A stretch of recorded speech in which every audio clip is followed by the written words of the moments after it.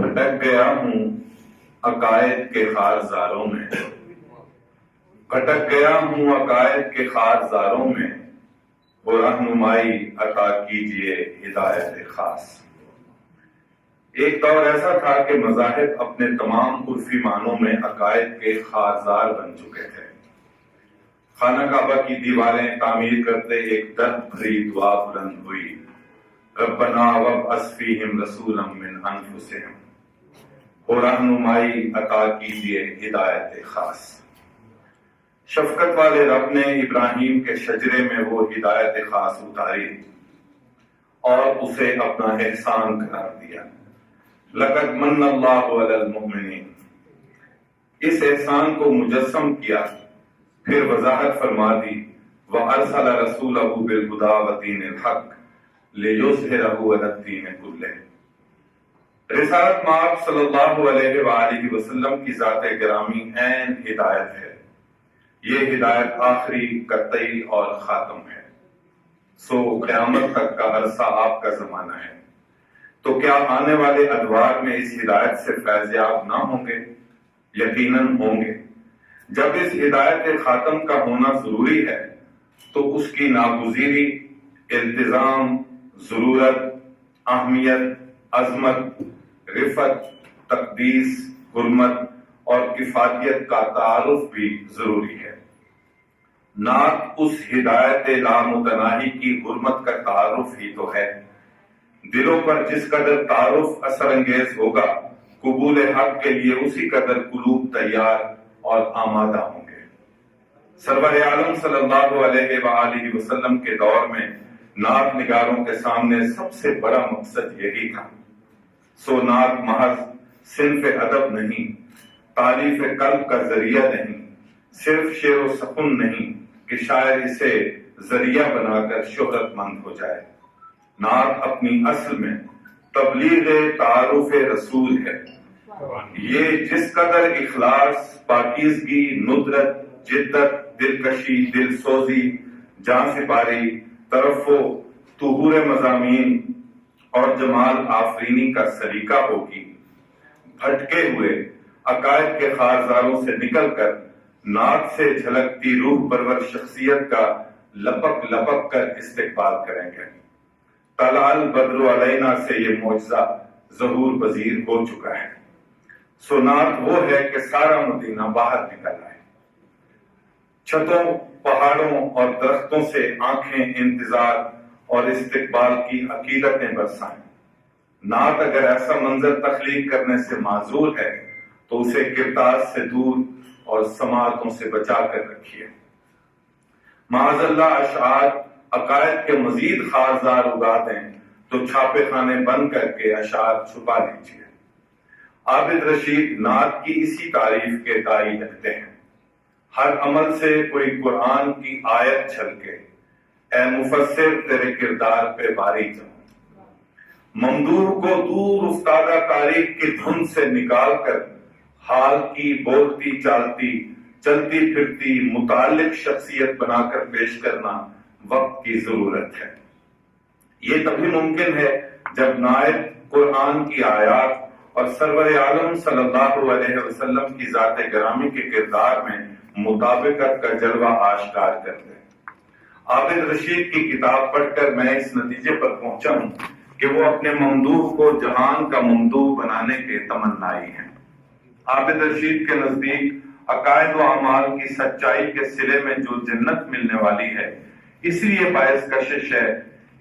باعث کشش ہے کہ وہاں زینت فردوس کی زیارت ہو۔ صرف جنت کی بات تھوڑی ہے، ہم وہاں ان سے ملنے والے ہیں۔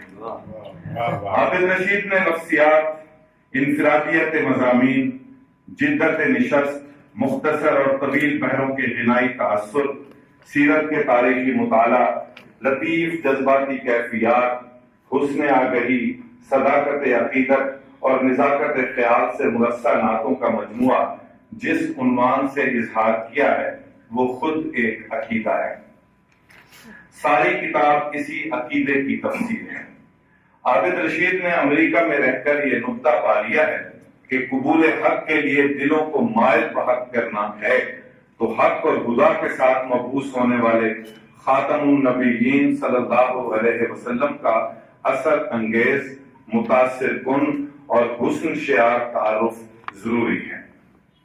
دلیل یہ اشعار ہیں جو 14 صدی بعد لائے گئے ہیں، نہیں تھے ہم ان کے زمانے کے لائق، اگرچہ اپنا کسی شخص پر اجارہ نہیں، وہ جو حضور کا بنتا نہیں ہمارا نہیں، وہ دن کہ جس میں نہ سرکار یاد آئے ہوں، لگا کچھ ایسا کہ ہم نے اسے گزارا نہیں۔ میں اور کہاں مدحت سرکار دو عالم، الہام ہے، توفیق ہے، مولا کی عطا ہے۔ عابد رشید صاحب، اللہ آپ کی توفیق میں اضافہ فرمائے۔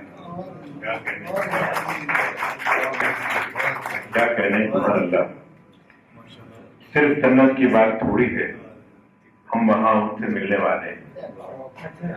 پروفیسر عرفان جمیل صاحب کا عبادت خدا کے حوالے سے بہت ہی خوبصورت مضمون آپ نے سماعت کیا، اور اب میں گزار ہوں جناب نسیم سحر سے کہ وہ تشریف لائیں اور عبادت خدا کے حوالے سے جناب نسیم سحر۔ وطن سے جنون کی حد تک کمٹمنٹ رکھنے والے اور ہم کے حوالے سے شکاگو جیسے شہر میں سال سے حریم نعت جیسی باوضو تنظیم کے تحت درود و سلام کی محفلیں منعقد کرنے والے شاعر عابد رشید کا نعتیہ مجموعہ بعد از خدا دیکھنے سے پہلے ہی ان کی شاعری کے مجموعے دھنک سے مجھے رسول اکرم صلی اللہ علیہ وسلم سے ان کے والہانہ عشق اور اس نسبت سے حمد و نعت کی اصناف سے وابستگی کا کچھ اندازہ تو پہلے ہی ہو گیا تھا، جس پر میں نے یہ رائے دی تھی کہ عابد رشید نے امریکہ کے شہر شکاگو کی ہائی رائز عمارتوں سے آسمانوں پر پھیلی ہوئی دھنک دیکھی ہے، تبھی تو ان کی شاعری میں بھی دھنک کے ساتوں رنگ ملتے۔ اب بعد از خدا کی حمدیہ، نعتیہ اور منقبتیہ شاعری پڑھ کر یہ احساس ہوتا ہے کہ دھنک کے ان رنگوں میں عابد رشید کے ہاں سبز رنگ دوسرے رنگوں کی نسبت کہیں زیادہ نمایاں اور بلوغا ہے۔ عابد رشید نے میرا یہ احساس مضبوط تر کر دیا ہے کہ براہ راست نعت گوئی کی جانب آنے والے شعراء کی نسبت غزل کے راستے نعت کی کائنات میں داخل ہونے والے شعراء کے عقیدتی کلام میں عشق و سرمستی کی والہانہ کیفیات کہیں زیادہ نمایاں ہوتی ہیں، بشرطے کہ واقعتاً ان کی کل نمائش ہوئی ہو۔ ان کی زیادہ تر نعتیں غزل کی حد میں ہیں اور ان سب میں تغزل کی تاشنی اور معنویت بول رہی ہے۔ غزل کی ردیفوں کی معنویت، قوافی کا تنوع اور تسلسل، علامت نگاری، رمزیہ اظہار کی صلاحیت اور لفظوں اور لفظی تراکیب کے جمالیاتی حسن کی کشش سے عقیدت نگاری کا رنگ اپنے فنی حسن اور جمالیاتی ہمہ رنگی کے ساتھ شاعر کی عقیدتی شاعری کو مزید نکھارتا ہے، جس کے نتیجے میں اس کی نعتیں عقیدت محض سے آگے بڑھ کر تخلیقی فن پارہ بھی بنتی ہیں۔ عابد رشید نے یہ سلیقہ اور قرینہ مدرسہ غزل سے سیکھا، جس میں انہوں نے اپنے عشق و عقیدت کے رنگ اور خوشبو ملا کر نعتوں میں اس خوبی سے برتا کہ نعت کے اسلوب، انداز کی جمالیاتی رفعتیں اور تفصیلاتی کی کیفیات درجہ کمال کی جانب تیز تر سفر کرتی چلی گئی۔ صدیوں سے ہر زبان کے اہل قلم بہتر سے بہتر اور نئے سے نئے اسلوب، نئی سے نئی شعری اصناف میں انوکھے اور اچھوتے زاویوں سے حضور انور صلی اللہ علیہ وسلم پر درود و سلام بھیجے جا رہے ہیں اور ان کی شناخت کیے جا رہے ہیں۔ عابد رشید کی عقیدتی شاعری میں بھی یہی کیفیات ان کی والہانہ توفیقات کی سمت نمائی کر رہی ہیں۔ شکاگو کے ایک مختلف ماحول میں رہ کر ان کا یہ کلام اور حمد و نعت کے فروغ کی نسبت سے ان کی عملی سرگرمیاں رسول کریم صلی اللہ علیہ وسلم سے ایک سچے مسلمان اور محب وطن پاکستانی کے عقیدت و عشق کا ثبوت ہے، جو دیار خیر میں رہ کر بھی اپنے وطن اور حرمین شریفین کا شہری محسوس ہوتا ہے۔ عابد رشید کی شاعری میں جو نمایاں بات میں نے محسوس کی ہے وہ ان کی حمدوں میں نعتیہ کیفیات اور نعتوں میں حمدیہ کیفیات کا اظہار ہے، اور یہ اظہار اس فنی عمدگی اور احتیاط کے ساتھ کیا گیا ہے کہ کہیں بھی اس نازک لکیر کو عبور نہیں کیا گیا جو حمد و ذات کے درمیان ملحوظ رکھنا لازم ہے۔ ان کے شعر دیکھیے، یہ مشیت تیری اس دور میں پیدا نہ ہوا، یہ مشیت تیری اس دور میں پیدا نہ ہوا، حشر میں ان سے ملا دے یہی پیغام مانگوں۔ اور دوسرا شعر دیکھیے کہ مدح سرکار ہے اللہ کی سنت عابد، مدح سرکار ہے اللہ کی سنت عابد، تو بھی اشعار میں کر اپنے نبی کی باتیں۔ اسی طرح ان کی نعتوں میں بھی رب تعالیٰ کا ذکر بڑی مناسبت سے ملتا اور اس کی کبریائی کا اعلان کرتا ہے۔ نبی کا دربار ہے یہاں پر جو دل میں آئے انہی سے مانگو، نبی کا دربار ہے یہاں پر جو دل میں آئے انہی سے مانگو، قبولیت کی یہ ساتیں ہیں میں اذن رب غفور میں ہوں۔ اور در رسول پہ اللہ کا کرم دیکھو، در رسول پہ اللہ کا کرم دیکھو، ملا ہے اس کو بھی جس نے ابھی پکارا نہیں۔ اردو زبان پر مکمل گرفت اور عربی زبان سے کسی حد تک آگاہی رکھنے کے سبب عابد رشید نے کہیں کہیں عربی لغت کے الفاظ بھی عمدگی سے استعمال کیے ہیں، تاہم مجموعی طور پر میں انہیں سہل ممتنع کا شاعر سمجھتا ہوں کہ وہ اپنے شعروں کو سلاست میں بلاغت کا نمونہ بنانے کی پوری کوشش کرتے ہیں۔ وہ اپنے کلام میں حد الوسع سلیس اور آسان زبان استعمال کرنے کو مشکل لفظی تراکیب کرنے کی نسبت ترجیح دیتے ہیں۔ چنانچہ سہل ممتنع کا حسن ان کی مختصر بیان والی عقیدتی شاعری میں خاص طور پر متاثر کرتا ہے۔ دیکھیے کہ عطا سے فاصلہ ہے ایک دعا کا، عطا سے فاصلہ ہے ایک دعا کا، دیا ہے تو نے جب یہ لب ملا ہے، اور میرا قرآن میرا ضابطہ، میرا ایمان ہے میری سند۔ اور صرف جنت کی بات تھوڑی ہے، ہم وہاں ان سے ملنے والے ہیں۔ نسبتاً طویل پیروں میں بھی ان کی فنی پختگی ظاہر ہوتی ہے۔ ہیں ارض و سما لوح و قلم بات کی باتیں، سرکار کے صدقے میں یہ سنسار بنا ہے۔ اسی طرح صنعت تکرار کا استعمال ان کے اشعار میں ایک دلکش حسن پیدا کر دیتا ہے، جس کا محترمہ نے بھی ذکر کیا۔ ایک جنم کافی کہاں آپ کی مدد کے لیے، ایک جنم کافی کہاں آپ کی مدد کے لیے، کاش ایک اور جنم مل جائے، اور مجھ کو سرکار کی چوکھٹ سے بلاوا آیا، رہے قسمت میرے سرکار میں آیا کیا اچھا چیز، مجھ کو سرکار کی چوکھٹ سے بلاوا آیا، رہے قسمت میرے سرکار میں آیا۔ عابد رشید کے شعروں میں جدت اظہار کا وصف ان کی نعت گوئی کو اہل موجود کے نعتیہ رجحانات اور اسالیب سے قریب تر کر رہا ہے۔ یوں اپنے کلام کو لفظوں کے ساتھ ساتھ منفرد کیفیات سے بھی ہمکنار کرتے ہیں۔ میں نعت گو ہوں الہی رسول اکرم کا، میں نعت گو ہوں الہی رسول اکرم کا، بہشت میں بھی مجھے یہ ملازمت دے دے، بہشت میں بھی مجھے یہ ملازمت دے دے، اور بھٹک گیا ہوں عقائد کے خاص داروں میں، اور رہنمائی عطا کیجیے ہدایت خاص۔ ان کے کلام میں کچھ بہت ہی خوبصورت لفظی ترقی ملتی ہے۔ یہ کافی لمبی فہرست میں نے بنائی ہے، میں اس کو چھوڑتا ہوں کیونکہ وقت کی کمی پیشتر اس کے محفوظ اثر ایک ختم کریں، تو اس کو میں چھوڑتا ہوں۔ جو نعت کو نبی کریم صلی اللہ علیہ وسلم کی نعت کہتا ہے، یہ ممکن ہی نہیں کہ اس نسبت سے وہ آل رسول، اہل بیت اور خلفائے راشدین کے بارے میں ہدیہ عقیدت پیش نہ کرے۔ عابد رشید نے بھی مناقب و سلام لکھے ہیں، اور ان کی یہ توفیقات ان کی محامد اور نعتوں میں بھی اپنا اظہار کرتی ہیں۔ عابد رشید غزلیہ رنگ کے علاوہ نظمیہ رنگ میں بھی نعتیں کہتے ہیں۔ ان کی ایک طویل نظم آگے ہی تسلسل کے ساتھ اپنی کیفیات اور عشق و عقیدت کا اظہار کرتی اور قاری کو اپنے ساتھ شریک رکھتی ہے۔ یہ نظم بھی قافیوں اور اسلوب میں غزلیہ آہنگ میں ڈوبی ہوئی ہے، اس لیے قاری اسے پڑھتے ہوئے ایک تسلسل سے ان تمام مراحل اور کیفیات میں خود کو شریک ہوتے ہوئے محسوس کرتا ہے۔ یوں یہ نظم انفرادی ہونے کے باوجود اجتماعی ہو گئی ہے۔ ان کی ایک اور نظم پہلی نظر کے 3 حصے ہیں۔ پہلے اور دوسرے حصے میں خانہ کعبہ میں حاضری کی کیفیات علامت کی گئی ہیں، جبکہ تیسرے حصے میں عابد رشید 20 برس بعد کی کیفیات بیان کرتے ہوئے وہاں کی گئی دعاؤں کی فہرست نکال کر پڑھتے ہیں، تو پھر ان کی حالت عجیب ہو جاتی ہے۔ اور وہ یوں ہوا ہوتے ہیں، میں نے سب کچھ تو مانگا تھا تجھ سے خدا، میں نے سب کچھ تو مانگا تھا تجھ سے خدا، کیسے ایمان فہرست سے رہ گیا، کیسے ایمان فہرست سے رہ گیا، ایک آنسو ڈھلکتا ہوا میری فہرست پر گر گیا، میرے گزرے ہوئے 20 سالوں کے حاصل کو سیلاب بن کر بہا لے گیا، 20 سالوں میں جو کھو گیا کیسے لاؤں میں وہ ڈھونڈ کر، اب میں لاؤں کہاں سے وہ پہلی نظر، ہائے لاؤں کہاں سے وہ پہلی نظر۔ لگتا ہے کہ عابد رشید نے خانہ کعبہ پر جو پہلی نظر ڈالی تھی وہی ان کی زندگی کا حاصل ہے۔ اسی طرح مناقب میں بھی عابد رشید حسینیت اور یزیدیت کی تاریخ بیان کرتے ہوئے عہد موجود میں بھی اس کے تسلسل کا ذکر کرتے ہوئے یوں ہوا ہوتے ہیں، اس وقت کا یزید ہو یا ہو یزید وقت، اس وقت کا یزید ہو یا ہو یزید وقت، رہتا ہے ہر یزید کو دھڑکا حسین کا، رہتا ہے ہر یزید کو دھڑکا حسین کا۔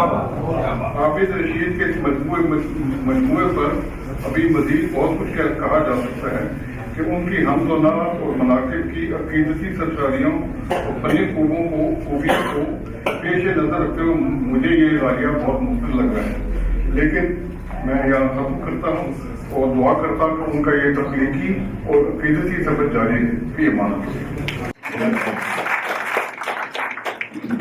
سبحان اللہ، کیا کہنے، مجھ کو سرکار کی چوکھٹ سے بلاوا آیا، ذرا قسمت میرے سرکار میں آیا جناب نسیم شہر کا نہایت عمدہ مضمون آپ نے سماعت کیا، اور اب میں جناب اطہر حجازی سے سماعت کروں گا کہ وہ نعت کے 3 شعر عابد رشید کے یہاں پہ ہم سنائیں۔ زمین ہوتی ستارے نہ آسمان ہوتے،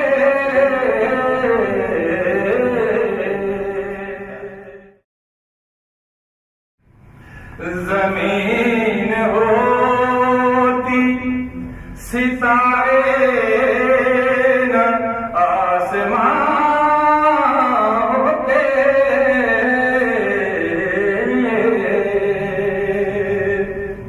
حضور آپ نہ ہوتے تو ہم کہاں ہوتے،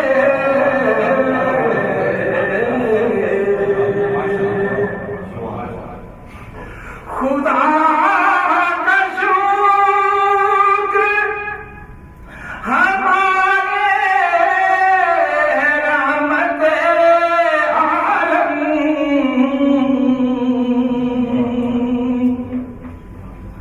خدا کا شکر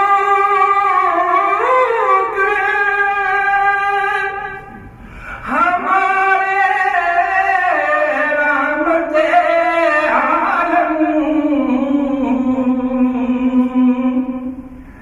جو ہم آپ کے ہوتے تو رائگاں ہوتے،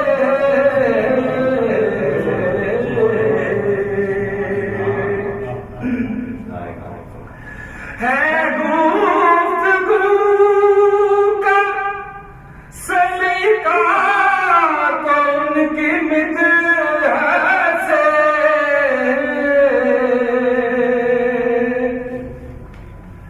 ہے گفتگو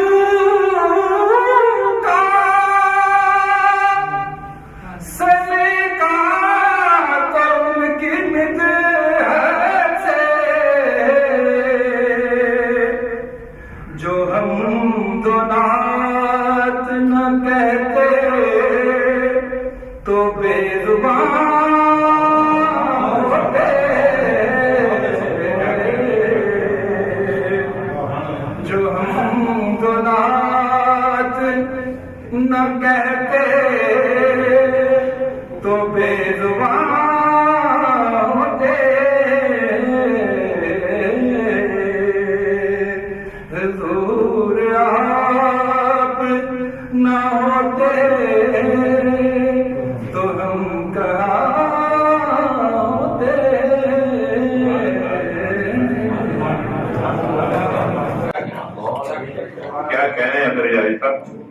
حضور آپ نہ ہوتے تو ہم کہاں ہوتے.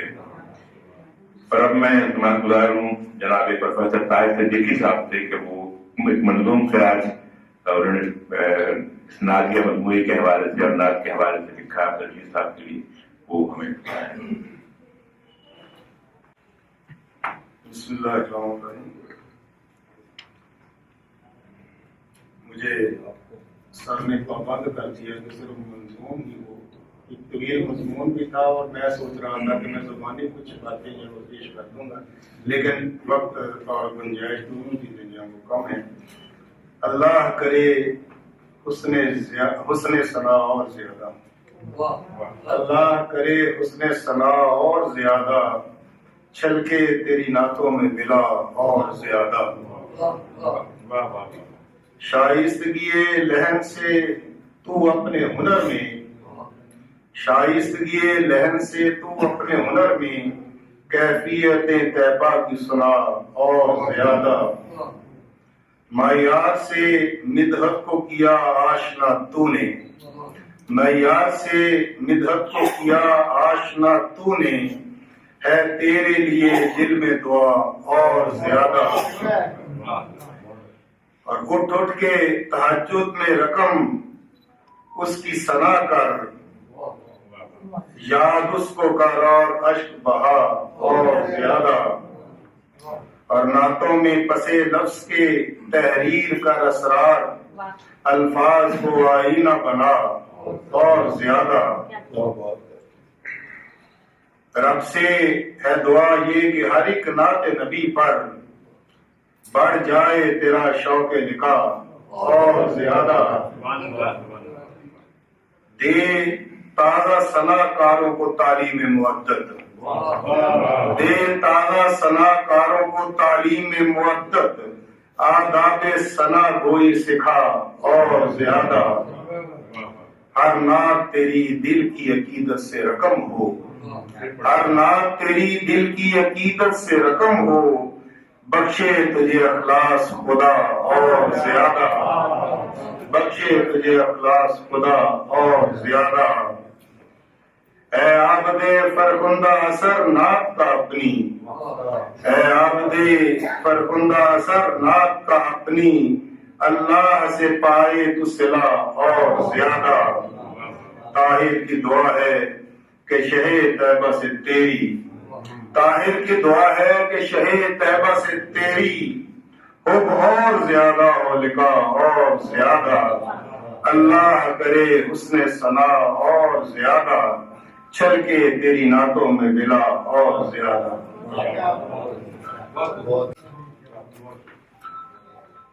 بہت شکریہ جناب طاہر صدیقی صاحب، آپ نے بہت ہی عمدہ نذرانہ پیش کیا. جناب عابد رشید کی نعتیہ مجموعے کے حوالے سے، ان کی شخصیت کے حوالے سے بہت شکر گزار ہم آپ کے. اور اب خواتین و حضرات، میں استدعا گزار ہوں جناب عابد رشید سے عبادت خدا کی مصنف ہر نعت تیری دل کی عقیدت سے رقم ہو، بخشے تجھے اخلاق خدا اور زیادہ، جناب عابد رشید سے کہ وہ تشریف لائیں اور اپنی کتاب کے حوالے سے، تقریب کے حوالے سے اظہار فرمائیں. جناب عابد رشید صاحب.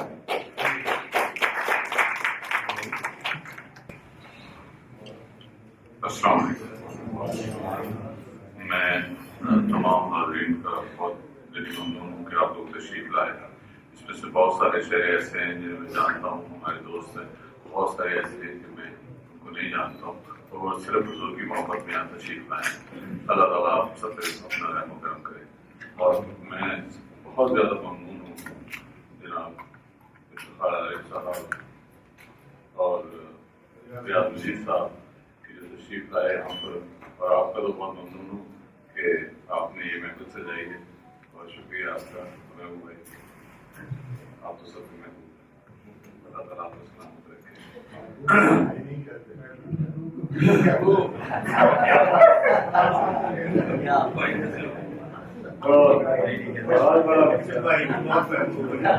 تو میں کچھ یہاں پر اپنی کتاب کے بارے میں مختصر سی بات کروں گا، اور اس کے بعد میں زیادہ سے زیادہ سننا چاہتا ہوں ہمارے موقع مقررین کو. یہ کتاب بادس خدا، اس کا سفر بہت پرانا ہے. یہ ایک بڑے طویل عرصے سے میں کوشش کر رہا ہوں کہ یہ مجموعہ میرا منظر عام پر آ جائے، اور میں نے کئی بار اس کو کتابی شکل دی اور کئی بار اس کو میں نے تبدیل کیا، اور یہ سمجھ لیں کہ دل کہتا تھا کہ کچھ اور اس سے بھی بڑھ کر کچھ عقیدت کا اظہار اس سے بھی بڑھ کر، تو اسی کوشش میں جو ہے وہ یہ نعت کا مجموعہ جو بہت پہلے آ جانا چاہیے تھا وہ نہیں آ پایا. تو پچھلے کھنک کو ہم نے لانچ کیا پچھلے سال. اس وقت بھی یہ کتاب جو تھی میرے پیش نظر تھی کہ کسی طریقے سے یہ کتاب آئے، لیکن دل مطمئن نہیں تھا کہ اس میں عقیدت وہاں تک مجھے نظر نہیں آتی تھی جہاں میرا دل چاہتا تھا. لیکن یہ ہے کہ ایک مرحلہ ایسا ہوتا ہے کہ جہاں کو رکنا پڑتا ہے اور پھر وہاں سے پھر ایک نئے سفر کا آغاز کرنا پڑتا ہے. تو بادس خدا جو ہے وہی ایک منزل ہے جہاں میں رکا ہوں، سانس لیا، اور انشاءاللہ دوسری منزل کی طرف یہاں سے روانہ ہوں گے. نعت بڑی ایک ایسی صنف ہے کہ آپ نعت آسانی سے کہہ نہیں سکتے. نعت کہنا بڑا دشوار کام ہے. وہ کیوں؟ ہم غزل بھی کہتے ہیں، نعت بھی کہتے ہیں، دونوں چیزیں ساتھ ساتھ چل نہیں پاتی. جس وقت غزل کہہ رہے ہوں تو نعت ہو نہیں پاتی. وہ عقیدت کہیں آتی ہی نہیں ہے کہ آدمی نعت کہہ سکے. اس کے لیے ایک نعت کے ماحول میں، ایک عقیدت کے ماحول میں زندگی گزارنی پڑتی ہے، سانس لینا پڑتا ہے، اس کے بعد ہی نعت ہوتی ہے، ورنہ نعت ہوتی نہیں. اور یہ ایک ایسی چیز ہے کہ میں نے یہ بار بار محسوس کی. اور تو جب میں نعتیں کہہ رہا تھا تو میں نے غزلیں کہنا بالکل بند کر دیا. تو یقین کریں کہ اس تمام عرصے میں جب میں نعتیں کہہ رہا تھا شاید ایک یا دو غزلیں میں نے لکھی ہوں گی، اور ان غزلوں پر بھی میں کو مطمئن نہیں تھا. تو یہ میں نے اپنی اس میں کتاب میں بھی لکھا ہے کہ جب میں غزل کہتا تھا تو نعت مجھ سے تکلف کر دیتی تھی. تو اب نعت کے لیے نعت کا ایک خصوص ماحول اور ایک نعت میں زندہ رہنا بڑا ضروری ہے، اس کے بغیر نعت ہو نہیں پاتی. اور دوسری چیز یہ کہ حضور سے محبت وہ اس میں اگر نہیں ہے، دل میں وہ جذبہ نہیں ہے تو نعت نہیں ہوتی. تو یہ میں نے پوری کوشش کی ہے کہ کسی طرح میں کچھ جو ہے اپنی عقیدت کا اظہار کر پاؤں. میں چونکہ تمام جو مقررین ہیں وہ کسی نہ کسی شعر کا حوالہ دے رہے ہیں، تو میں بجائے اس کے کہ میں آپ کو اپنے نعتوں میں سے انتخاب سناؤں، صرف ایک ہم کے کچھ شعر سناؤں گا اور ایک نظم کا کچھ حصہ سنا دوں گا آپ کو. تو وہ میں حاضر کرتا ہوں آپ کی. یہ دعا ہے، اس میں نعت بھی آ جاتی ہے اور حمد بھی آ جاتی ہے. بصارت کو بصیرت کا کرینہ بھی عطا، بصارت کو بصیرت کا کرینہ بھی عطا ہو، وہ جیسا چاہتے ہیں ویسا جینا بھی عطا ہو. تیرے محبوب کو جینے کا ہے محور بنایا، سو اس خاکی کو اب خاکے مدینہ بھی عطا ہو. میں صادق ہوں تیرا عین الیقین تک دسترس ہے، مجھے حب نبی دل کا سکینہ بھی عطا ہو. تمنا ہے کھلی آنکھوں سے ان کا خواب دیکھوں، مجھے سیام کو ایسا شبینہ بھی عطا ہو. مجھے قیامت تک لحد سرکار کی خوشبو سے مہکے، مجھے ایک بوند ہر ان کا پسینہ بھی عطا ہو. مجھے سرکار دیں اس شام پیشانی پہ بوسہ، جو دم کے حشر میں بن کر نگینہ بھی عطا ہو. وہ جس سے عمر بھر کی گرد سیاں دھل چکی ہو، دل عابد کو ایسا آپ پینا بھی عطا ہو. تو یہ ایک اس میں نعت بھی آ گئی اور اس میں حمد بھی آ گئی. تو میں نے کہا کہ یہ میں آپ کو سناتا ہوں. ایک نظم ہے جو میں ضرور سنانا چاہتا ہوں کہ یہاں نظم کسی نے نہیں پڑھنی، اور وہ چونکہ میرے دل سے بہت قریب ہے تو میں وہ ضرور سنانا چاہتا ہوں.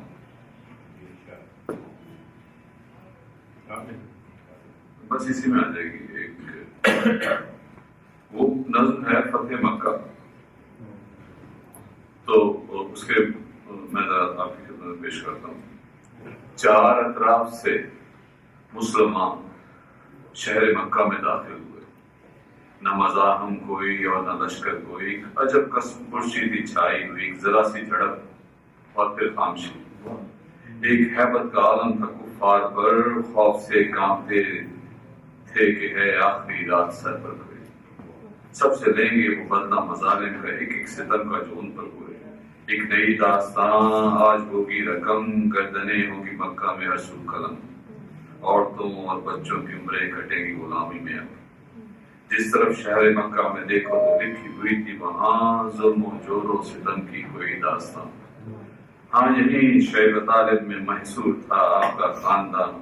ہاں اسی شہر میں بھوک اور پیاس رہتے خدیجہ رضی اللہ عنہ. خدیجہ بھی ان سے جدا ہو گئی. ہاں اسی شہر میں آپ کو قتل کرنے کی سازش ہوئی. ہاں اسی سرزمین پر سلگتی جھلستی ہوئی ریت پر ایک حبشی کو ہرسو گھسیٹا گیا، جس نے کلمہ پڑھا ظلم اس پر ہوا. کلمہ پڑھتے ہوئے کوئی جان سے گیا. سر چکائے ہوئے اس اور انکساری کا پیکر بنے، ایک عجب شان سے جان بخشی کا اعلان کرتے ہوئے آپ یہ کہتے مکہ میں داخل ہوئے، جو بھی ہتھیار پھینکے گا اس کے لیے ہے پناہ حرم. جو بھی سفیان کے گھر میں جائے گا اس کی بھی بخشش ہوئی. ایک عجب سا تھا عالم، عجب وقت تھا فاتحینوں میں تھی ایک عجب کشمکش وہ کہ جن کے مظالم سے تنگ آ کے گروہ ہجرت ہوئی. شہر گھر بار سب چھوڑ کر کو مکے سے جانا پڑا. آج تلوار تھی ان کے ہاتھوں میں اور ظالموں کا رسر پر معافی کا اعلان تھا ہو چکا. کعبۃ اللہ میں جھوٹے خداؤں کی گردن اڑاتے ہوئے ان بتوں کو زمین پر گراتے ہوئے آپ کے لب پہ تھی بس یہی صدا، آن پہنچا ہے حق، آن پہنچا ہے حق. مٹ گیا ہے وہ باطل جسے آخر کار مٹنا ہی تھا. آج پھر گونجی کعبے کی چھت سے فضا میں بلالی اذان. کیسی فتح تھی، کیا اور درگزر، سب کی بخشش. کوئی چچا، کوئی باپ اور کوئی بھائی تھا کفار میں. غور کے غور سے مسلمان ہوئے، ان کے ہاتھوں سے ان کے خداؤں کے بت ریزہ ریزہ ہوئے. رحمت عالمی آپ خیر البشر تھا، کرم ہی کرم جس پہ ڈالی نظر دے رہے تھے موافق و کفار کو. لوگ آتے گئے اپنی جان کی امان سے پاتے گئے، پھر اچانک یہ کون آ گیا سامنے. دل کو دھچکا لگا، سامنے ان کے تھی رشی ہندا. ایک دم ان کی آنکھوں میں لہر آ گیا. خود کا خون چکا سانے تھا نظر میں، چچا کا بریدہ بدن اور کلیجہ تھا جس کا چبایا ہوا. اشک بھر آئے آنکھوں میں، سرکار کی دل گرفتہ تھے وہ. ایک عجب کیفیت، ایک عجب امتحان. ساتھ لے پا رہی تھی نہ شاید زبان، پھیر کر اپنا منہ صرف اتنا کہا معاف تجھ کو بھی جا آج میں نے کی. سامنے اپنا آنا میرے تو کبھی، بس دوبارہ نہ لینا میرا امتحان. جا مجھے بھی دی اپنی جان.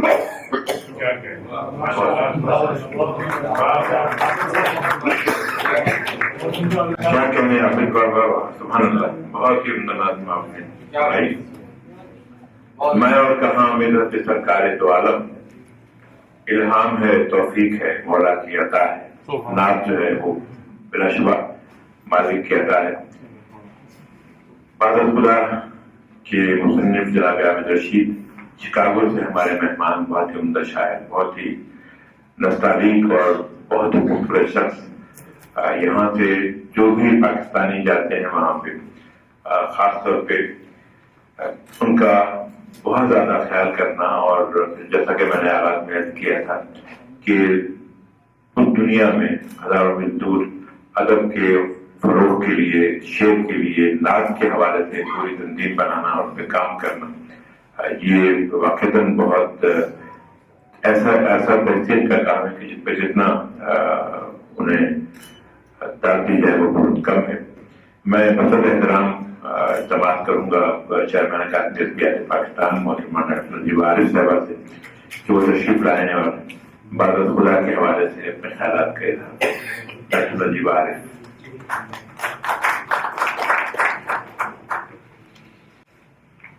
صدر محفل جناب افتخار عارف صاحب، جناب ڈاکٹر ریاض مجید صاحب، محبوب ظفر صاحب، معزز مہمانان گرامی، سب سے پہلے تو میں زاویہ کا شکریہ ادا کرتی ہوں کہ اس اہم کتاب پر یہ تقریب منعقد کی، اور اس کے بعد اس کتاب کے مصنف جناب عابد رشید کو اس کتاب کی اشاعت پر مبارک پیش کرتی ہوں۔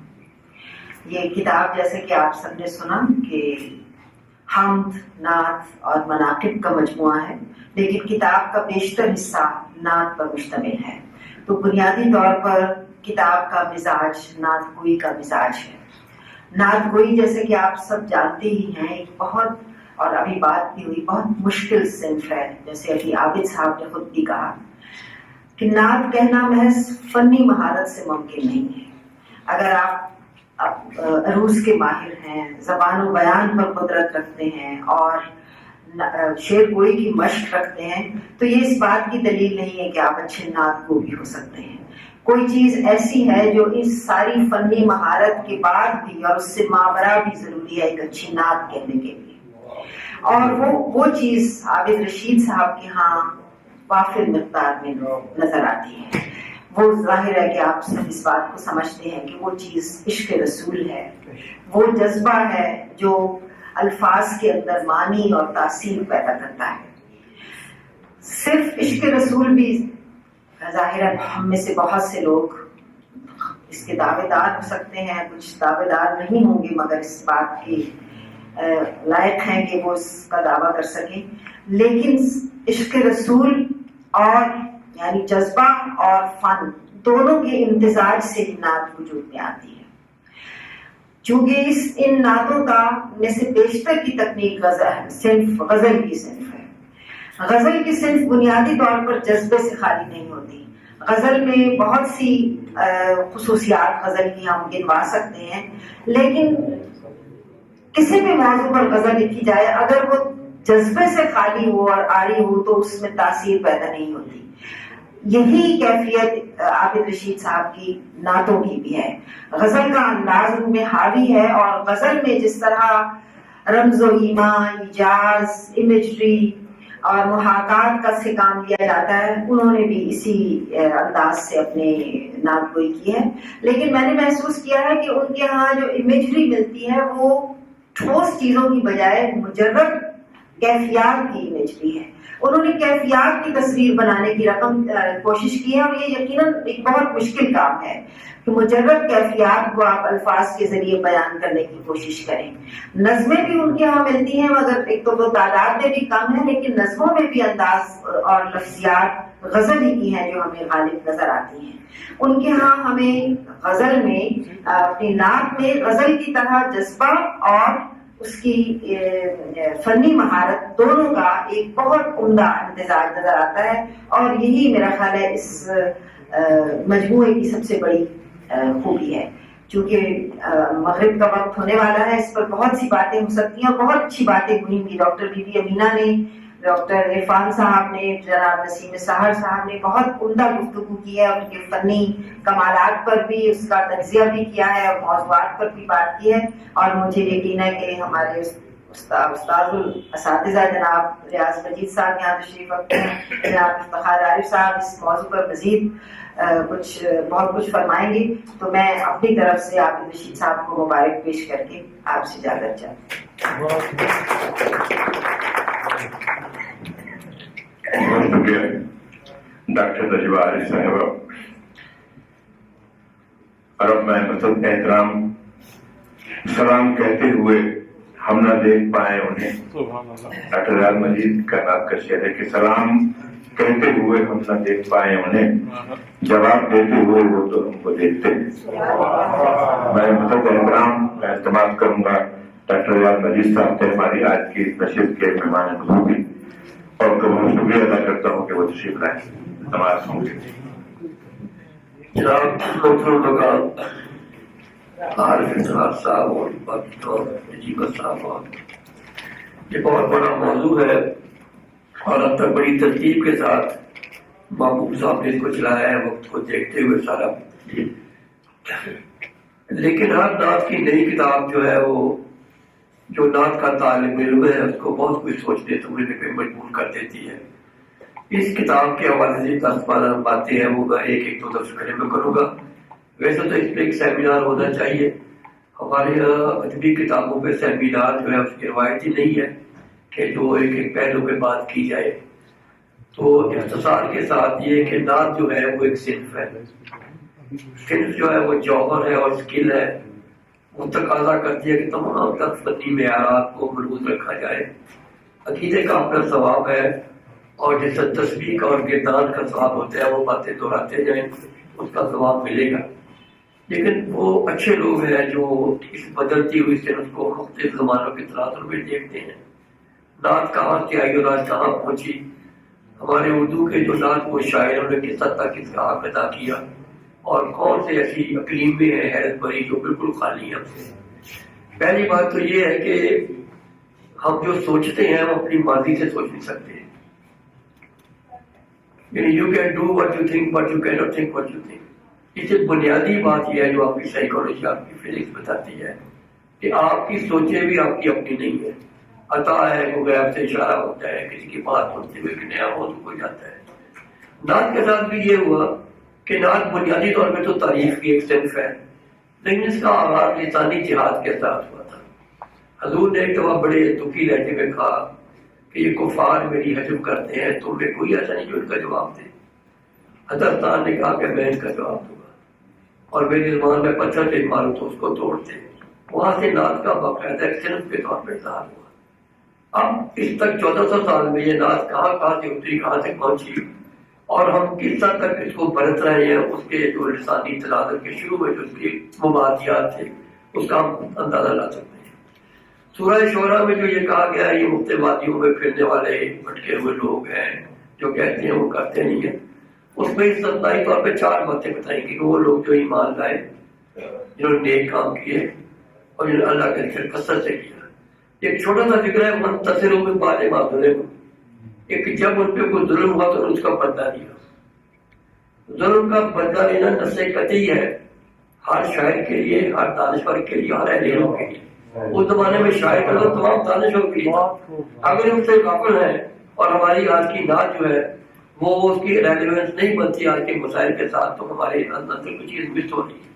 ہمارے پرانے اکابر نے اس کو دیکھا تھا جب یہ 1832 کے قریب تک سلیمان کتاب شائع ہوئی اور یہ کہا گیا کہ اللہ ایسے کئی پیغمبر شائع بنا سکتا ہے سارا تو امکان نذیر اور امتناع نذیر پر سینکڑوں کتابیں لکھی گئی. ایسا کیسا ہو سکتا ہے. مولانا خیر آبادی نے غالب سے کہا کہ تم اس پہ اس مسئلے کو نبھاؤ اور یہ بڑا معروف ہے غالب کا پیار پجام ضمہ یا عالم بغل رحمۃ اللہ علیہ اکمل. تو انہوں نے کہا تمہیں کیا یہ بقا ہے یہ کیسے ہو سکتا ہے ایسا. پھر انہوں نے اسے گریز کر کے رہنا یابت در محبت تصنیہ در محمد تصنیہ لیکن آپ کے حوالے سے ایسا نہیں ہو سکتا. قرآن کا فیصلہ ہے کہ آپ آخری نبی ہیں اور اللہ اپنے وعدے کی خلاف نہیں کرتا. تو وہاں سے 150-200 کتابیں شائع ہوئی. پھر جب امت مسلمہ پہ ایک اور وقت ہے کہ برحالی کا بڑا معروف ہے کہ خاصہ نصر وقت تو ہے. آج ہماری نعت اس عنصر سے خالی ہے ساری. علامہ اقبال نے جب دیکھا کہ چھلک رہی ہے تیری امت کی آبروز میں طرابلس کے شہیدوں کا لہوز میں اگر وہ خود دوار کہتے کہ غزہ کے ننھے شہیدوں کا لہوز میں تو نعت کو ایک نیا رنگ ملتا. پہلی بات یہ کہ ہمیں نعت کو آج کے ساتھ ہمیش کرنا چاہیے. یہ آپ کی تاریخ ہوتی رہے گی. آپ نہ بھی گئے ہو تو قرآن کہہ گیا لیکن آج جو ہے 1910 1920 1990 2020 میں جو حالات ہیں اس کا کون سا عکس ہماری نعت پہ پڑھا ہے یا پڑھ سکتا ہے ہم کس حد تک ان کو نبھا رہے ہیں. تو پہلی بات تو یہ ہے کہ اس کو ہونا چاہیے موجود مسئلہ. دوسری بات ہے قرآن اور حدیث کا مطالعہ جو ہے سورہ طلاق کی آخری آیت یہ ہے کہ بہت ساری زمینیں اور بھی ہیں. ابن عباس کہتے تھے کہ میں اس کی تشریح کروں تو مجھے ڈر ہے تو کافر نہ ہو جائے کہ جیسے یہ زمین ہے اور بھی زمین ہے جیسے یہاں آدم ہے وہاں بھی آدم ہے جیسے یہاں حصہ ہے وہاں بھی ایک حصہ ہے. تو ایک عجیب قسم کی کیفیت تھی جو دو لوگ سمجھتے تھے. اب وہ دور شاید قریب آ رہا ہے کہ شاید ہم محسوس کریں کہ ہمارے علاوہ اور بھی دنیا ہے اور آدم کی اور بھی اسے چھپے ہیں. بہرحال حبوط کے آدم کی پہلی سانس میں زمان والی تخلیق کے عدل ہے بہت. آج کل یہ شاید یہ محسوس کر رہے ہیں. اس کتاب کی سب سے بڑی خصوصیت یہ ہے کہ انہوں نے سائنٹیفک جو حوالہ جاتے ہیں آج کے اس کو اپنی نظموں میں آمیز کیا ہے۔ انہوں نے دیکھا کہ زمانے کیسے بدل رہے ہیں، کائنات سے کائنات نکل رہی ہے۔ اب کا تصور خدا جو ہے پہلے تصور خدا سے بہت مشکل ہے۔ جب ہمارے دادا پردادا وغیرہ بات کرتے تھے خدا بہت بڑا ہے تو پہاڑ کو دیکھتے تھے، وہ دریاؤں کو، سمندر کو دیکھتے تھے۔ آج آپ کے سامنے اتنی عقیمیں جو ہے وہ واضح ہو رہی ہیں۔ ابھی پہ فروری میں جو ہے، پچھلے سال فروری میں ایک ایسے سیارہ دریافت ہوا کہ 1.5 کروڑ دوری اگر سالوں میں آپ چلے جائیں تو اس کی حدیں ختم ہوئی ہوتی، روز نئی نئی آتی ہیں۔ جیمز ویب جو 25 دسمبر کو 22 میں بھیجی گئی اسپیس پہ، اس سے 16 ارب سال پہلے کی زمین دکھائی کہ مکہ کیسا تھا، مدینہ کیسا تھا۔ اس میں نعت لکھنے والوں کے بہت ایک امکانات ہیں خیالات کے۔ ان امکانات کو انہوں نے اپنی کتاب کے اندر دیا ہے، خاص طور پہ ان نظموں کے اندر جو ہے نا، جس طرح سیارے ہیں، گلیکسیز ہیں، خلیے ہیں۔ اب آپ کا جو ڈی این ہے وہ ایک ڈی این اے کا سمر ختم نہیں ہوتا، تو 75 سال تک اس کی آپ پروڈکٹی پڑھتے رہے لکھتا ہے۔ یہ جو ہے اللہ نے کہا ہے کہ اللہ کی صفات ختم نہیں ہوتی، یہ محض بات نہیں ہے، سائنٹیفکلی اس کا تجربہ آپ کر سکتے ہیں۔ اگر آپ پین کا ایک قطرہ لیں تو قطرہ وہ 2-3 صفحے لکھتا ہے۔ یہاں ہر قطرہ جو دنیا آباد ہے، اور دنیا میں جو 16 ارب سال سے اس پہ واقعہ ہو رہا ہے سب کچھ، اس کی اپنی داستانیں ختم نہیں ہوتی۔ اس پہ جتنا غور کریں گے اتنا کم ہے۔ ان سائنسی حوالوں کو نعت کا حصہ ماننا چاہیے، اور لوگوں نے بنایا بھی ہے۔ اگر آپ نہیں بناتے تو نعت کے ایک بہت بڑے امکان سے آپ خود حاصل ہیں۔ باقی تعلیم والی باتیں وہ ہوتی رہیں گی، وہ ایک تکرار ہے، تصویر اس کو ثواب ملے گا، لیکن اللہ کتنا کچھ ہوتا ہے جب نئی بات دریافت کرتے ہیں۔ تو کائنات میں قرآن کریم کے اندر اور احادیث کے اندر ایسے واقعات معروف ہیں۔ اب وہ فتح مکہ کی بات ہوئی، فتح مکہ میں جب فتح ہو چکی تو آپ نے سوچا میں تو کچھ کھایا ہی نہیں ہے۔ آپ نے انہیں ہانی سے کہا کہ کوئی چیز ہے، اسے کہا رات میں کوئی بچے کو ٹکڑے ہیں، تو فاتح مکہ نے اس رات یہ ٹکڑے کھائے۔ یہ پورے ایک نظم کا موضوع ہے سارا، کہ جتنا ایک ایک کردار سامنے جس کا معاف کیے ہوئے پورے ہے۔ پھر وہی بندہ سامنے لایا گیا جب حضور مکے سے جانے والے تھے، تو آپ نے کہا مجھے دروازہ کھول دو، میں اندر چل جاؤں۔ اس نے کہا میں آپ کے دروازے نہیں کھولوں گا۔ آپ نے فرمایا تھا کہ ایک وقت آئے گا میرے ہاتھ میں چابی ہوگی۔ وہ ہنسا کہ یہ کیسے ہو سکتا ہے، ابو سفیان ابو جہل بڑے بڑے بندے مار کے آپ ہوں۔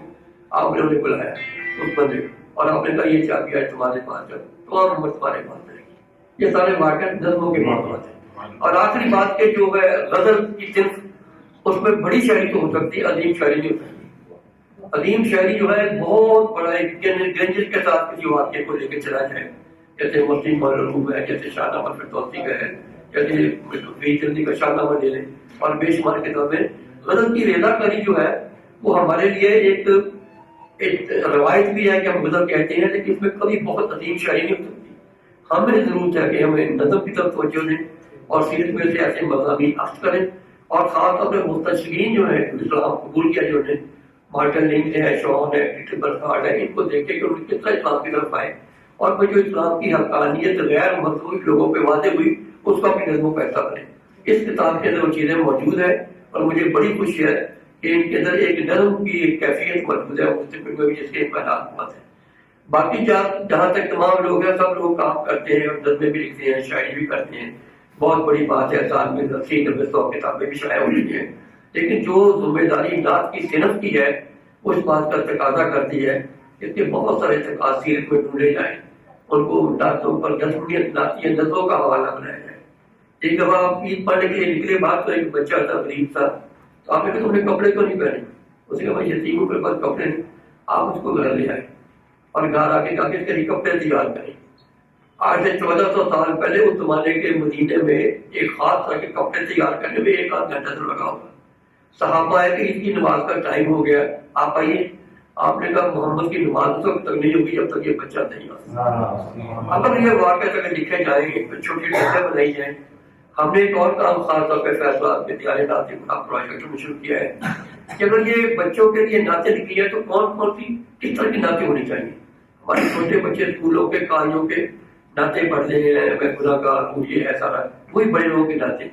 تو صدیقی صاحب کے انڈر ایک پروجیکٹ بنا جس میں ہم نے 3 سے 5 سال 5 سے 10 سال پرانی بھی نظمیں دریافت کی نہیں لکھی، اور کراچی یونیورسٹی نے اس پہ باقاعدہ کانفرنس کرائی پچھلے دنوں، جس میں یہ تھا کہ نئی نعتیں بچوں کی کس طرح ہونے چاہیے۔ تو ایک بالکل ایک نیا ایک پیٹرن سامنے، اگر آپ نے نعت کو صرف میں لانا ہے اور صرف پر نصاب میں لانا ہے، اس کے لیے پھر پرانا اساتذہ جو ہے وہ ہمارے لیے قابل نہیں ہوگا. آپ کو نئی پدھتی یاد کرانی پڑے گی، نئی پدھتی نہیں جائے گی. کہ وہ مختلف باتیں جو میں نے اپنا فلسفہ پیش کیا، بڑی بڑی خواہش ہے کہ اگر یہ اس پہ سیمینار کریں اسی کتاب میں یا کسی بھی کتاب میں، تو نعت کو بالکل سر سے چل نہ سمجھیے.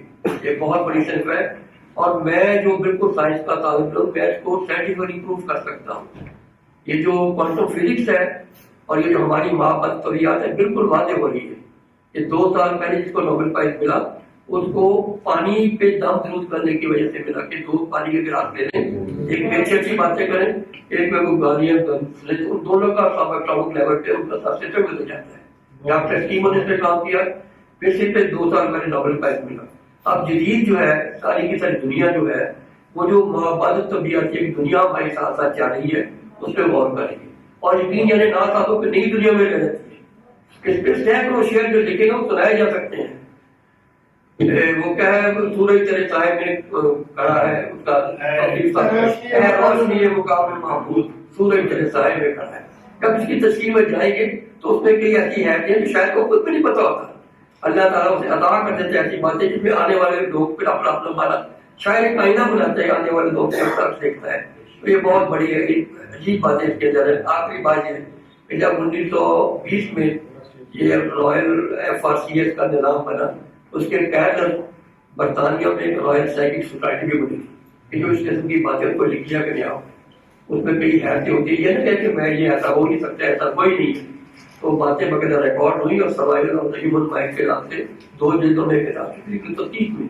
یہ تو ایسے ہزاری باتوں ہیں جس کو ہم کہیں گے یہ تو ہو نہیں سکتا، لیکن ایسا ہوتا ہے، ایسا ہوتا ہے، ایسا دیکھا بھی ہے. اس کے لیے اگر آپ کبھی وقت چاہیں گے فیصلہ آپ میں ہمارے پاس ہم ان چیزوں پہ کر رہے ہیں تاکہ کہ کون سی چیز کیسے ہوتی ہے. بڑی دعائیں اور جیوا کا بہت شکریہ. ابھی آنے کا موقع دیا. اور ایک آخری بات یہ کہ ڈاک بول لکھے کہ کوئی شعری جمالیات بھی ہو. شعری اگر آپ ایسے لکھتے جائیں تو آپ دیکھیں کمپیوٹر کو دے دیں جو اسماعیل رسول ہے اس کو نظم میں جائے گا سارا. آپ محمود بھی ہیں، آپ احمد بھی ہیں، یہ ہو جائے گا سارا. لیکن شعری جمالیات، اور اس کے لیے ہمارے پاس بہت اہم شخصیت ہمارے افتخار صاحب ہے جن کی ڈکشن کو دے کے وہ پریڈکشن کوشش کرتے ہیں صحیح کرنے کی. شعری جمالیت کے بعد آپ کا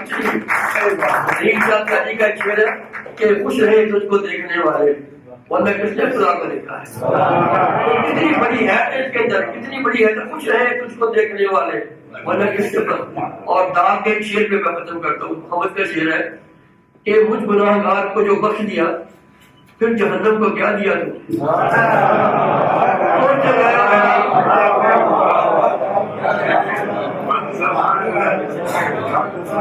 سبحان اللہ سبحان اللہ. مجھ گنہگار کو جو بخش دیا پھر جہنم کو کیا دیا تو. اور اے روشنی مقام محمود سورج تیرے سائے میں کھڑا ہے. آقا نامدار کی سیرت کے حوالے سے، نعت کی اہمیت کے حوالے سے اور اس مجموعے کے حوالے سے نائب ڈاکٹر ریاض مجید صاحب نے بہت ہی ایمان افروز گفتگو کی، بہت ہی عمدہ گفتگو کی. اور اب میں مسجد احترام آج کی تقریب کے صدر گرامی کر اپنے آقا کے مدینے کی طرف دیکھتے ہیں. دل الجھتا ہے تو سینے کی طرف دیکھتے ہیں.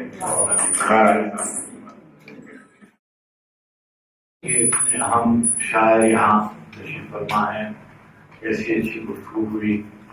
اور میری ایک آپ سے درخواست ہے کہ ریاض بھائی نے جو کچھ کہا ہے اس کو پوری طرح اس پہ عمل نہیں کیجیے گا، ورنہ اس میں بہت سے خرابی کے راستے ہیں. ضرور ضرور دیکھیے نا. میں چھوٹی سی ایک بات کہہ کے اپنے عابد کی طرف آؤں گا. یہ ہے کہ اردو کا یہ اختصاص ہے نبی کریم علیہ الصلوۃ والتسلیم کی ذات گرامی کے حوالے سے عربی میں اور فارسی میں اور مسلمانوں میں بولی جانے والی تمام زبانوں میں شعر لکھے گئے اور ان کی مدح کی گئی، مگر بحیثیت صرف کے اردو میں جیسی نافذ ہے اور قائم ہے. بلا شبہ عربی کے بڑے عظیم شاعر خود حضور کے زمانے میں اور حضور کے بعد بھی بعد تک یہ بیٹھی ہوئی ہیں. انہوں نے کیسا بڑا کام کیا ہوا ہے. قصیدہ برد شریف کا ترجمہ انہوں نے منظوم کیا ہوا ہے. خود بھائی ریاض نے کیسا بڑا کام کیا ہوا ہے نعت میں. فارسی میں بھی بہت شعراء گزرے جنہوں نے نعتیں کہیں، مگر بحیثیت صرف ادب کے اردو میں جیسی نافذ ہے اور قائم ہے ایسی میں سمجھتا ہوں کسی اور زبان میں ایسی نافذ قائم نہیں. یہ اردو کا ایک احساس ہے. اور میں پاکستان کے بعد سے اردو میں جتنا شعری سرمایہ نعت کا ہے، میں سمجھتا ہوں کہ یہی اگر پیش کر دیا جائے کہ گزشتہ 100 سال میں نعت کیسے لکھی گئی اور 100 سال میں عربی میں کون سی نعتیں آئیں اور 100 سال میں فارسی میں اور ترکی میں کون سی نعتیں آئیں، تو آپ کو جو میں گزارش کر رہا ہوں اس کا اندازہ ہوگا. اور یہاں میں بار بار یہ بات کہتا رہتا ہوں کہ ظاہر ہے کہ صرف غزل میں بھی نعت لکھی گئی، قصائد میں بھی، مثنوی کے دور میں بھی نعت لکھی گئی، آزاد نظم میں بھی نعت لکھی گئی. تو اس میں تو شاعر کو آزاد یعنی مینوفیکچرنگ نہیں ہو سکتی کسی بھی شاعری کی، کسی بھی ادب مالے کے سلسلے میں آرڈر پہ مال تیار نہیں ہوتا. یہ تو آپ اللہ توفیق دیتا ہے، اور یہ جو توفیق ہے اس کے بارے میں بھی ایک بات ذہن نشین کرنی ہے. نوجوان بیٹھے ہوئے یعنی یہ تو سبھی میرے لیے نوجوان ہی ہیں، ریاض بھی توفیق کے ایک بانی ہوتے ہیں. جب آپ نیت کرتے ہیں اخلاص کے ساتھ تب اللہ سبحانہ تعالیٰ آپ کے اندر وہ لیاقت اور صلاحیت اور استعداد پیدا کرتے ہیں. ایسے نہیں ہے کہ آپ بیٹھے ہوئے ہیں اور آپ کو توفیق ہو گئی کہ آپ نعت لکھیں. آپ اس کے لیے ریاض کرتے ہیں، مشق کرتے ہیں، آپ کا ایمان ہوتا ہے، اللہ کے رسول کی محبت ہوتی ہے، تب آپ اس طرف نعت کی طرف آتے ہیں. دوسری بات یہ جو موضوعات کا انتخاب تو شاید خود ہی کرتا ہے. یعنی یہ کچھ چیزیں ہوتی ہیں جو وہ کسی اور ذہن میں دیکھا جانا چاہیے. یعنی بچوں کے لیے نعت لکھنا اور اس کے لیے موضوعات منتخب کرنا یہ بہت ضروری ہے. اس لیے کردار سازی اور ذہن سازی کے لیے یہ چیزیں ضروری ہیں کہ جب تک آپ اس کے ایمان کے لیے بنیادیں فراہم نہیں کریں گے اس وقت تک آپ اس سے مستقبل میں کوئی توقع نہیں رکھیں گے. مگر جو شعراء ہیں ان کی صورت احوال مختلف ہے. کہ ارشاد صاحب تشریف فرما ہے، انہوں نے فروغ نعت کے لیے عملی طور پر بہت کام کیا. اللہ تعالیٰ نے جس کو منتخب فرما دی، اس لیے کہ کسی ہم نے تو نہیں دیکھا کہ کسی جگہ یعنی ہم یہ گفتگو کرتے ہمارے شہر میں یہ اتنی بڑی خدمت ہے کہ میں نے ہندوستان میں بھی گزاری ہے، پاکستان مختلف شہروں میں رہا ہوں، باہر بھی رہا ہوں، مگر جیسی ہماری یہاں اسلام آباد میں راولپنڈی اسلام آباد میں یہ انہوں نے اس طرح کا کام کیا ہے نعت کا اور ماہانہ نشستیں جیسی کی. اللہ سبحانہ تعالیٰ نے کو آج دے اور توفیق عطا فرمائے. آپ تشریف صاحب میرا شبہ ایسے موضوعات جس کی طرف اشارہ کیا جیسے دماغہ کے سلسلے میں انہوں نے واقعہ لکھا. اب ظاہر ہے کہ اردو کی زندگی کا ہر لمحہ جو ہے وہ میں اللہ کے رسول کی ایک صفت یہ بھی ہے کہ اس کی تمام زندگی جو ہے وہ محفوظ ہے ان کی زندگی کی. اور ہمارے یہاں نوجوان بیٹھے شاید ہم لوگوں کو معلوم ہوگا کہ حضور کی زندگی کے ہر دن کے بارے میں جو سب سے پہلی کتاب شائع ہوئی تھی وہ پاکستان کی سرزمین میں شائع ہوئی تھی. بزرگ وفات فی سنین نبوہ حضرت ابوالہاشم ٹھٹھوی رحمۃ اللہ علیہ نے حضور صلی اللہ علیہ وسلم کی ذات گرامی کی ڈائری مرتب کی تھی اور ابھی تک وہ جامع ازہر کے نصاب میں شامل تھی. بدقسمتی یہ ہے کہ ہم اس کے بارے میں زیادہ نہیں جانتے. ظاہر کہ تمام واقعات ایسے ہیں. خود قرآن حضور کی سیرت کی سب سے بڑی کتاب ہے اور اللہ سبحانہ تعالیٰ نے ان کے ذکر کو مدد کیا اور ہمیں آیتوں کی تلاوت کی کہ ہم ان کے ذکر کو بلند کرتے ہیں اور وہ منتخب کر دیتے ہیں اس کو چاہتے ہیں اپنی مدد کے لیے اور کرتے ہیں. تو سب کا اپنا اپنا ثواب ہے. ایک تو عمل کا ثواب ہے ظاہر اس کا جیسے کہا انہوں نے تصدیق کی اور تبلیغ کی بڑی منزلت ہے. ایک بات ضرور ہے کہ ان کو آپ کو یہ ضرور پتا ہونا چاہیے کہ پاکستان میں جو نعت کا کام ہو رہا ہے اس سے آپ کو اپنے آپ کو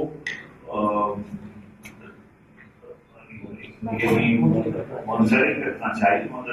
اس لیے کہ یہاں بہت کام ہوا ہے اور نعت کی اتنی شکلیں ہیں.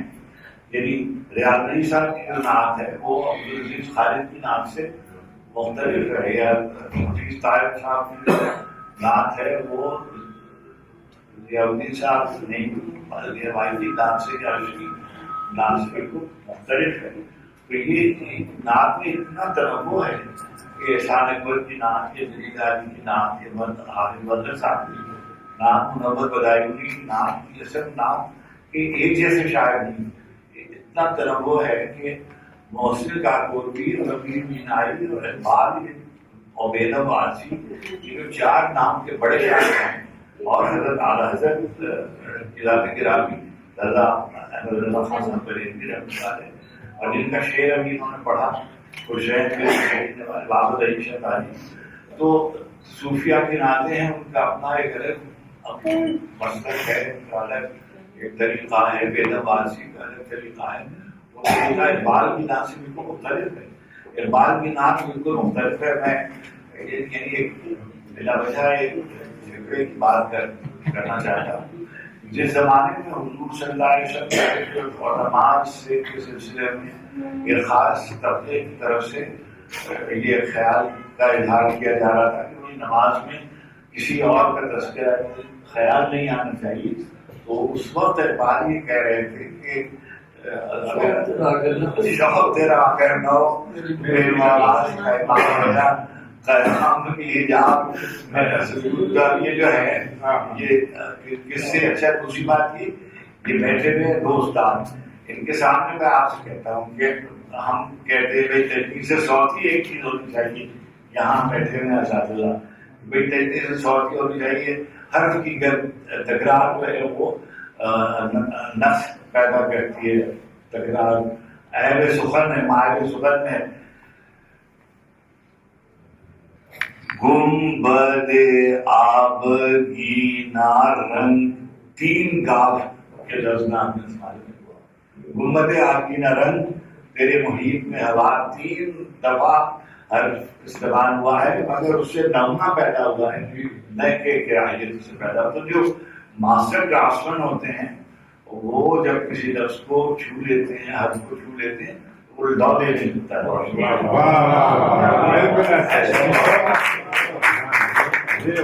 بار بار ایک شعر میری نظر سے گزرا, میری نظر سے نہیں گزرا تھا.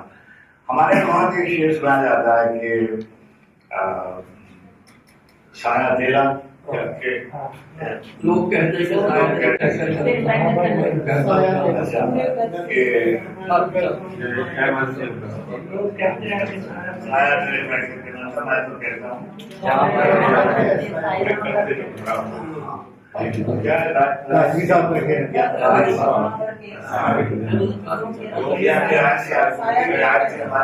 سیالکوٹ کے اہل شاہجہانی کے ان کا ایک شعر تھا کہ بے سایہ و صاحبانہ, انہوں نے لکھا کہ زیر سایہ بے سایہ بے سایہ سایہ دی سایہ بے سایہ من ز خورشید قیامت چه خطر داشته من ز خورشید قیامت چه خطر داشته سایه صاحب بے سایہ بے سر داشته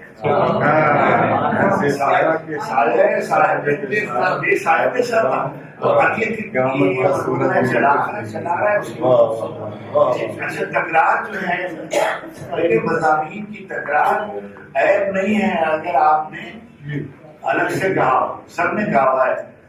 یہ بیٹھے ہوئے ہیں محسن کاکوری جو ہیں وہ اپنی نعت لے کر جاتے ہیں اور وہ کہتے ہیں کہ کاش ایسا ہو کہ حشر کے دن اللہ کے رسول صلی اللہ علیہ وسلم تشریف فرما ہوں اور میں وہاں ہوں حاضر محفل میں, اور کہیں جبریل اشارے سے کہ ہاں بسم اللہ, کہیں جبریل اشارے سے کہ ہاں بسم اللہ, اور کیا کہیں سمت کاشی سے چلا جانے میں مزہ کہ چلو موزن تم وہ شعر سناؤ، کہیں جبریل اشارے سے کہ ہاں بسم اللہ، اور ادھر اعلیٰ حضرت فرماتے ہیں کہ مجھ سے خدمت کے قدسی کہیں اے رضا مصطفیٰ جان رحمت پہ سلامی پہ. دیکھیے دونوں جو ہیں وہ دونوں آدمی جو ہے ایک ہی بات کہہ رہے ہیں، وہ بالکل نہیں ہے تو کوئی تکرار.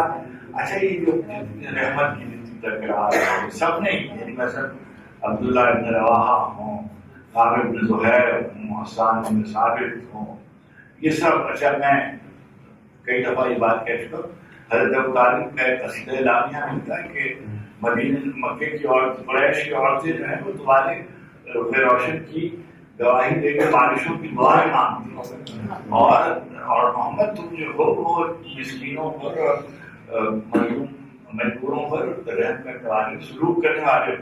تو یہ جو سراپا ہے یہ بھی موضوع نعت ہے، اور جو شمائل ہیں وہ بھی موضوع نعت ہے. اس کو آپ کیسے لکھتے ہیں یہ آپ کی کیپیسٹی پہ ہے کہ آپ کیسے لکھتے ہیں. وہی نعت بید الواسی کی وہ بالکل لطانہ نعت ہے، اور وہی نعت اقبال کی بالکل لطانہ نعت ہے. ہمارے زمانے میں تو آگے آپ نے جو نعت نظم میں لکھنی شروع کی ہے اس پر آپ قائم رہیے اور اس پہ توجہ کیجیے، اور نعت ضرور لکھیے مگر نظم بھی پڑھیے. یعنی جو نظم کے بڑے شاعر ہیں مثلا راشد ہے، میرا فیض ہیں، ان کو پڑھیے تاکہ آپ کو یہ اندازہ ہو جائے کہ نظم کیسے کیسے لکھی جا چکی ہے. اور پھر آپ نعت میں یعنی آپ اس کی نقل نہیں کرتے ہیں مگر اس سے سیکھتے ہیں. یعنی ہمارے یہاں یہ ہے کہ پڑھے بغیر لکھنے کی روایت عام ہو گئی تو لکھیے ضرور مگر پڑھ بھی لیجیے. اچھا دوسری بات یہ ہے کہ جیسے میں نے لکھا بھی آپ نے بہت اچھے یہ جو آیا ہے بہت ہی اچھا، مجھے بہت ہی اچھا لگا. اور آپ کے اشعار پڑھے گئے ہیں ماشاء اللہ، اس کی تکرار کی ضرورت نہیں ہے. لاکھ توفیقات میں اضافہ کرے. رہ گئی یہ بات کہ آپ نے وہاں ایک خدمت بھی انجام دی ہے، آپ حمد و نعت کے فروغ کے لیے کام کر رہے ہیں، تو اللہ کی طرف سے اس کی بڑی رضا ہے، اور اللہ آپ کے کاموں میں برکت دے، اور اس کو ہم جتنا زیادہ فروغ آپ دے سکیں تو اس میں آپ کا جنت میں مقام ذرا بہتر ہو جائے گا. مگر ادب میں بہتری کے لیے آپ کو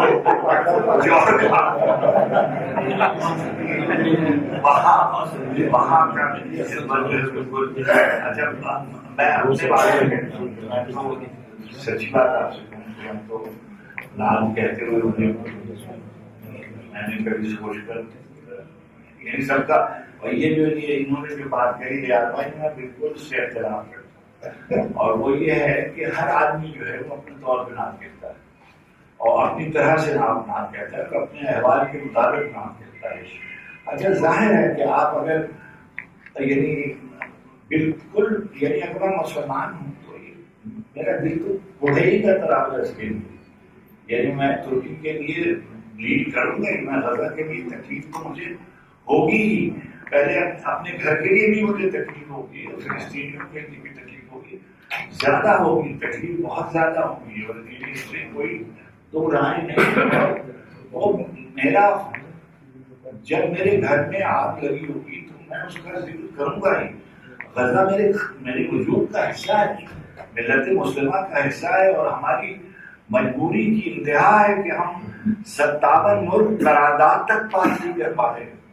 57 مسلم ملک یعنی مذمت نہیں، ٹھیک سے مذمت کے الفاظ پہ اتفاق نہیں ہو رہا، یعنی اور تو اور یعنی اتنے ملکوں کی ایک مشترکہ فوج ہے، اور اس فوج کا سربراہ یہ تک نہیں کہہ رہا کہ بچے جو ہیں ان کی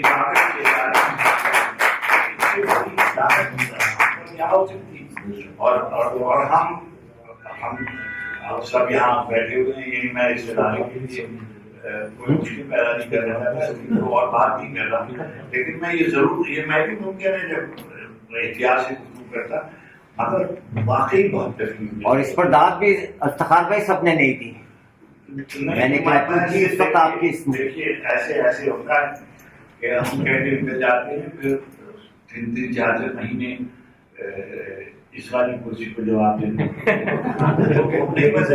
اگر تو اس کے جواب دینے سے صورتحال میں رونما ہوتی تو اب تک کب کی ہو چکی ہوتی. وہ تو وہاں یعنی میں نے ابھی ایک جگہ کسی جگہ کسی فورم پہ ایک بات کہی تھی کہ وہ تمام ملک دوسری جنگ عظیم میں جو لوگ جمع ہوئے تھے ہٹلر کے ظلم کو ختم کرنے کے لیے تمام ملک متحد ہو کر اس کے خلاف تھے، وہ تمام ملک متحد ہو کر مظلوموں پر ظلم کر رہے ہیں اور وہ ادارے دیکھ رہے ہیں. شرمناک بات ہے.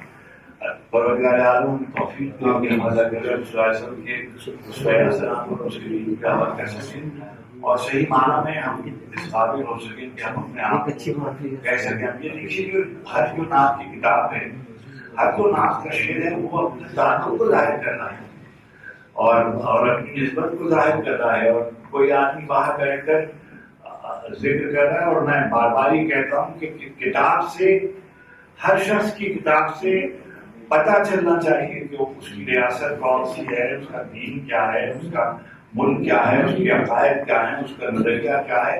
اس کی کتاب سے معلوم ہونا چاہیے. کتاب پڑھ کر اس کی شخصیت کا اندازہ ہونا چاہیے. آپ کسی کے گھر میں جاتے ہیں، آپ تصویریں دیکھ کے بتا سکتے ہیں کہ اس گھر کا مالک کس طرح کا آدمی ہے. تو ایک کتاب کو پڑھ کر آپ کو اندازہ ہونا چاہیے کہ وہ کس طرح کا آدمی ہے. تو آپ کتاب کو پڑھ کے یہ معلوم کریں کہ آپ ایسے آدمی ہیں جو اللہ کے رسول سے، اس کے دین سے، اللہ سے، اس کے رسول سے، اس کی محبت کرنے والوں سے، اس کے مصطفیٰ اور مشتبہ اور مرتضیٰ بندوں سے محبت کرتے ہیں. اللہ کریم آپ کو شفاعت نصیب کرے اور ان کے راستے ہمارے ایک بہت بڑے شاعر، ہمارے قوم کے بہت بڑے اسکالر اور بہت ہی صاحب احمد سلیم صاحب کا انتقال ہو گیا. ان کے لیے دعائیں مغفرت کی.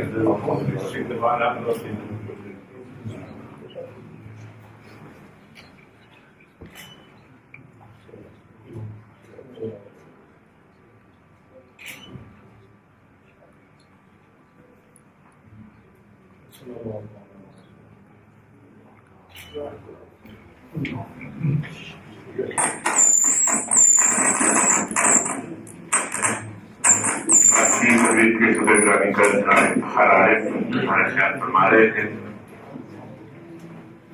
اور ہم نے ان سے وعدے کے مطابق بالکل مغرب کے وقت تقریب کا اہتمام کیا.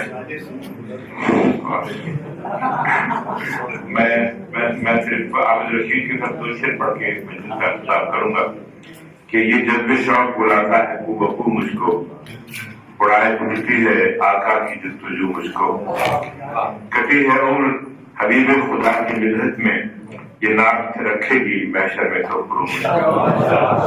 آپ کی دعوت کا بہت شکریہ. بہت کم وقت میں آپ لوگ اتنی بڑی تعداد میں آئے، میں بہت احسان مند ہوں، شکر گزار ہوں. ہم سب نے جو ہے وہ ایک اہم کتاب کی تقریب شرکت کر کے اپنی لیے ایک بہتر کام کیا ہے. آپ کیا بہت شکریہ. بہت بہت